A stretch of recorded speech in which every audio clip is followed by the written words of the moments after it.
I'm Nathan Ponchard, this is Chasing Cars, and this is Cupra, the Spanish performance brand's new flagship car, the Cupra Tavascan. It is all electric.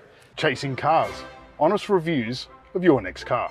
Brought to you by It shares its underpinnings with other Volkswagen Group cars like the Skoda Enyaq that's coming soon, Volkswagen ID4, even the Ford Explorer and Capri in Europe. They all have the same platform as this Cupra Tavascan here, 2766mm wheelbase, shared with pretty much all of them within a millimetre or so. But what sets a Tavascan apart, I think, is the way it looks. This thing is significantly racier and more challenging than all those other sort of blancmange EVs. No offence. Tell us what you think in the comments. Anywho, Cupra says the front of this car is fierce and mysterious, which sounds a little bit like a character out of Harry Potter, and maybe it does look like one too. I don't know, I don't really know them intimately, but this I think looks pretty cool. It's based around this three triangular theme. So we've got three triangles in the DRLs here. We've got the Cupra badge that looks a little bit like it should be on a superhero's chest, in also a triangular format and lit up here, like glowing. And as we shall see at the back, it's very much the same as well. Cupra has described the shape of the bonnet of the Tavascan as having a bonnet bulge, implying that there's a V8 under there, but there's not. There's just a whole bunch of junk in this frunk, and none of it is for luggage space. We do have these little vents here. That's all about finessing the airflow over the car. Its drag coefficient is 0.26, so it's fairly slick. It is about getting as much mileage as you can out of it because it is an EV. This spec here is the VZ. There'll be two specs in Australia, and this will be the flagship car. It has 21-inch wheels as standard in our market, with this copper detailing on the seats, the rear end, the front bumper bar, all of that sort of stuff. It has a dual motor setup, so 250 kilowatts, 679 Newton meters, 0 to 100 in 5.5 seconds, but it does concentrate on the rear end of the car. So only up to 30% of the drive comes from the front electric motor. So it's essentially still rear drive bias. We haven't driven it yet. We will when it arrives in later December. I think deliveries start in Australia, December 2024. But it does imply that this is going to be dynamic, because that's what Cupra wants their cars to be, dynamic and emotional. There is a lower spec car called Endurance, rear wheel drive only, 210 kilowatts, 545 Newton meters. Isn't as fast, although they haven't claimed a 0 to 100 yet, but it does go 534 kilometers on WLTP, not 499 like this VZ on 21-inch wheels. Enhancing the Tavascan's form is this rising belt line that runs along the side of the car. It's meant to make it look focused and fast.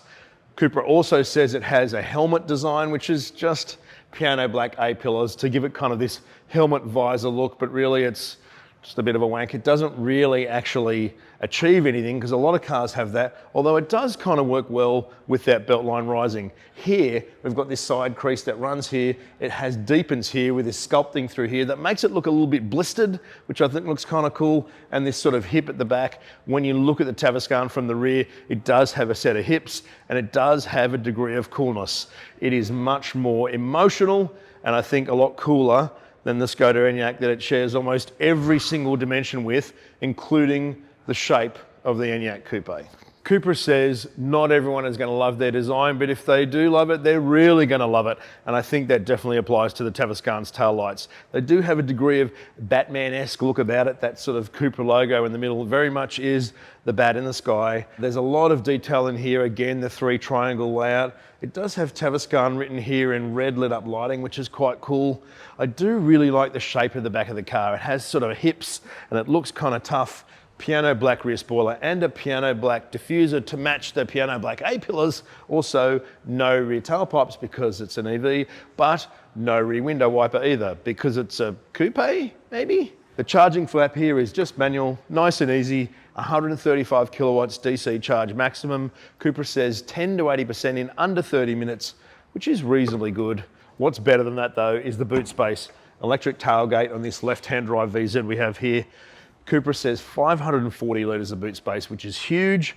This floor also has another layer, so it can go about that much lower. And then under the floor here, we have some tools and another little cubby in here. So it really is a lot of space. It doesn't matter that it doesn't have a front boot, because look what it's got at the back. And the back seats fold completely flat and have a ski port and are 60-40 split.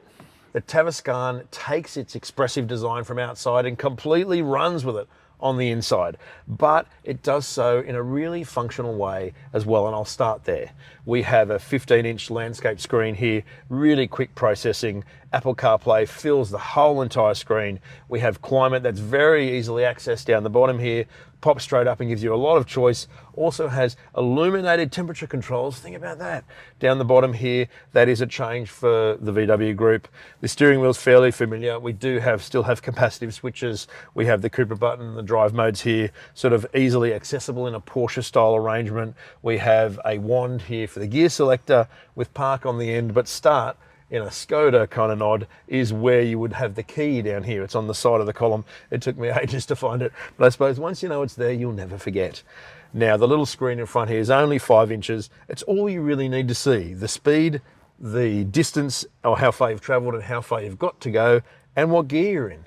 And in front, it's got a big, wide landscape head-up display as well. Functionality wise, in the center here, we have a sloped wireless charging pad that won't let your phone slide around. I can see both USB-C chargers from here. I can see the tray here. I can see another tray underneath here. I can easily access the cup holders here, and I can easily get a full bottle in the door here. So all of this stuff is just really kind of clever. Once it gets to the design though, not everybody is going to love it. It takes that sort of rising belt line and that slightly sort of hippie shape on the outside and really runs with it in here. The dash sort of goes like a mountain and flows around, curves into the doors here. We have this sort of textured metallicized pattern here. That's a little bit like crocodile skin that bands around here and becomes more of this triangular shape of this backbone in the center here that again has metallicized shape, holds all the air vent arrangement to the dash here. Is really great functionality wise, but does remind me a little bit of those metallicized silver Arnett Sunnies I wore in the 90s that may have also been worn by speed dealers in Sydney. And so, are you going to love it or are you going to dislike it? I prefer the arrangement of it to the sort of bland, predictable boredom of other cars where it's all kind of simple and perhaps a bit Tesla Model 3-esque. This is way beyond that, but it may be too much design for you. I do love the air vents and the louvering around the edges here. It's got more copper detailing there, copper detailing on the door arms here. It doesn't have frameless doors though, and it is a coupe, but I suppose if it does benefit the refinement of the vehicle, then great. Finally, to the ambient lighting. It runs around the cup holders, it illuminates from underneath the dash, it peers out through the perforation in the trim on the doors, it's along the air vents on the dashboard. It really is really quite nice. And just like the lighting on the outside, the lighting on the inside really counts. The Tavascan seats are nice and huggy, they go nice and low. The vision from the front seat is really good across this curved dash here. The pillars aren't too thick, and I should mention, we've got a Sennheiser stereo in here. I can't remember another example of Sennheiser doing car audio, but this example here is a 12 speaker, 425 watt. It might be optional on the top VZ, but either way, it's available and good on them for giving it a go. For a bench seat, the back of the Tavascan is not too far off the comfort of the front. The cushion is actually nicely tilted. You can feel the bolstering around the sides of your legs and definitely in your backrest here. It's really comfortable, even though the backrest isn't adjustable for rake. And at 5'10", I'm sitting here underneath the glass roof with really not a whole lot of headroom, but a ton of glass and great vision, even around these tombstone front seats. Sitting behind myself, I've got a ton of knee room. Toe room, the seat's not about that far from being all the way down, probably not perfect. The center seat is actually really quite comfortable. This bit's nice and cushy, this bit's not so bad. And even though we've got a flat floor here, we do have this sort of air conditioning section protruding out of here. So you do kind of have to sit with your legs straddling it. We've got seat heating on the outside here. We've got 2 USB-C ports down the bottom here, 2 very purse-like mincy little map pockets, and the doors won't take a proper bottle. I should point out too that the quality in here in terms of the trim and materials isn't quite what it is in the front. The seat's fine, but the doors are hard plastic. The back of this console is hard plastic. It just has that one step back that is becoming increasingly common in cars to save money. Otherwise, it's actually really good in here. What do you think of the Cupra Tavascan styling? Please let us know in the comments. What I think is that it's actually a less boring EV. It has a real amount of visual design. This front end debuts a new look for Cupra, and it's going to be on the facelifted Formentor very soon, and it will play out on a bunch of other models. So if you don't like the 3 triangular design, buy one now, because this is what's coming. Underneath this car, multi-link rear suspension, adaptive dampers, 255/40/21 tyres.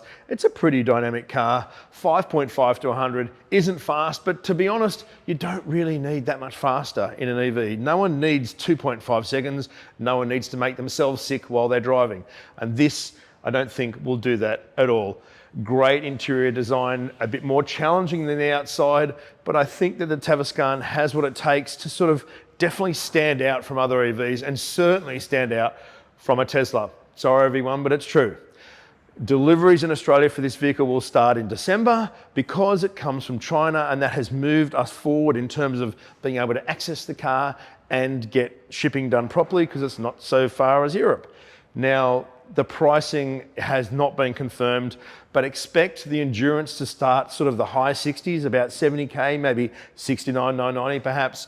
And it's rear-wheel drive. This all-wheel drive VZ, I would say, would be 79-80K. And that will be revealed in the coming months before deliveries start in December. If you haven't subscribed to Chasing Cars, please do so below the video. Hit the notification bell and tell us what you think about this whole EV palaver, about Cupra, about the Tavascan, or about Chasing Cars itself. Thanks for watching.